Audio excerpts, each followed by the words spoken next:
Welcome back to CSEC English Made Easy. Today we are diving into lesson 6. We are looking at the SBA English A and B SBA reflection entry 1. So let us begin.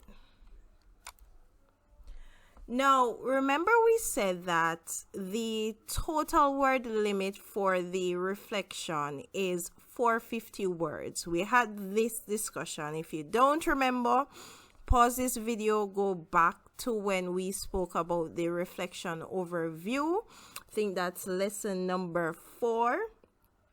And so you can see right here where we have 150 words, right? I'm going to speak a little bit about that, but I would have said we would have divided the 450 by the 3 entries and would have said, okay, approximately 150 words per entry.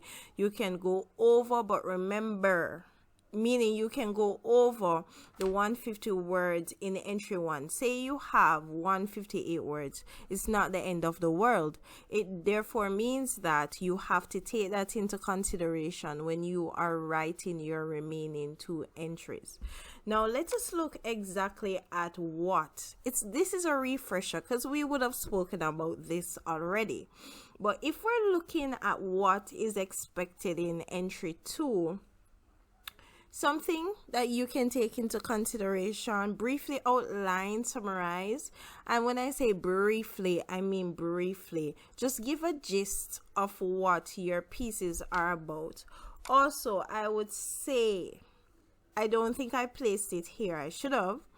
But you need to also state the names of, meaning the name of your article or your video or your audio. Let me be specific.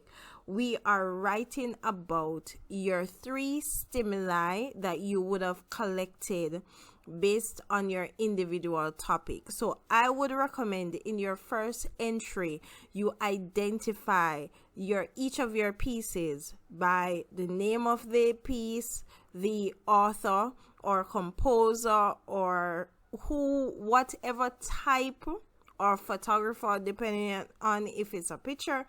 But I need you to identify the pieces that you're writing about. Provide some context so that the reader, the examiner, is able to understand the context, what you're writing about. Also, very important, you need to state how the pieces would have affected you and your understanding of your topic. And I don't want you to say, no, it did not. Please. That means you did not read or watch or listen to your stimulus, talking about each of them at this moment, right? So bear that in mind. And when we say impact, what was the effect on you?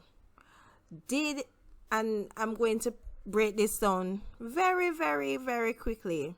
Did it frame your thinking about the topic, meaning it influenced your thoughts? Did your thought on the topic change? Did it kind of not reconfirm, that's not a word, confirmed your thoughts? Did it cause you to question? Were you questioning what your belief system was, or whatever the topic is about? Are you now leaving question? Was there an emotional impact? Did it emotionally take you back to something? It remind you of something in your past? When we talk about impact or effect, we are talking about emotionally, mentally. We are talking about viewpoints. All right? So hopefully I was clear. Did the piece inspire you?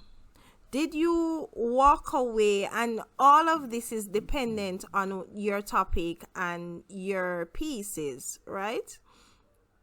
So it could have impacted you in a particular way, but at the same time not inspired you. That's okay. If it's both, you write about both. If it's one, you write about one. But be sure that you are, remember we talked about the critical analysis. So you have to know, really and truly think about when you're reading, making notes of your physical response. Physical meaning mental, emotional response to what you're reading.